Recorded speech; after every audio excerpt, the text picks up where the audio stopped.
ازيكم يا جماعة عاملين ايه؟ النهاردة هنعمل لكم بقى حاجة جميلة يا رب تعجبكم. هنعمل فوسفور الغلابة او كرسة من الغلابة. يا رب يعجبكم ان شاء الله. هنجيب كيلو بسارية، هنشيل الراس بتاعها ونغسلها كويس وننضفها، وهنتبلها بقى بالتتبيلة الحلوة كده ان شاء الله. يا رب تعجبكم. هقول لكم التتبيلة هي ايه دلوقتي.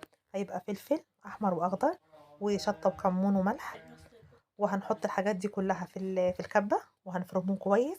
ناخد منهم معلقة كبيرة ونحطها على البسارية، ونحط معاهم عصرتين ليمون، يعني ليمونتين كبار او ليمونة كبيرة، ونعصرها عليهم كويس جدا. اللي قدامكم ده كيلو. هن... هنعصرها كويس ونقلبها ونحطها في التلاجة ساعة. لو مستعجلة استخدميها عادي مفيش مشكلة على طول، بس انا مكنتش مستعجلة فحطها ساعة في التلاجة. واول ما تحطيها بقى في التلاجة ساعة تطلعيها بقى، هتكوني مسخنة الزيت كويس جدا جدا، وهتحطي البسارية تغلفيها بالدقيق. طبعا هتكوني حاطة في الدقيق مبهراه الاول او متبلاه.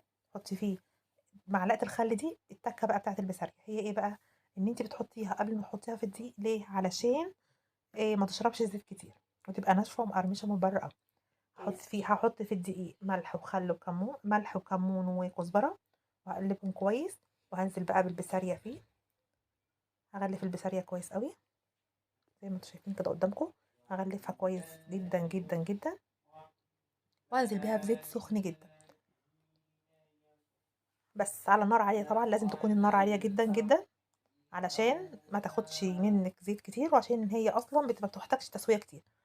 بس هتحط في الزيت بقى كده على البوتاجاز زي ما انتوا شايفينها. ما تاخدش وقت كتير خالص، يا دوب من 3 ل5 دقايق بالظبط.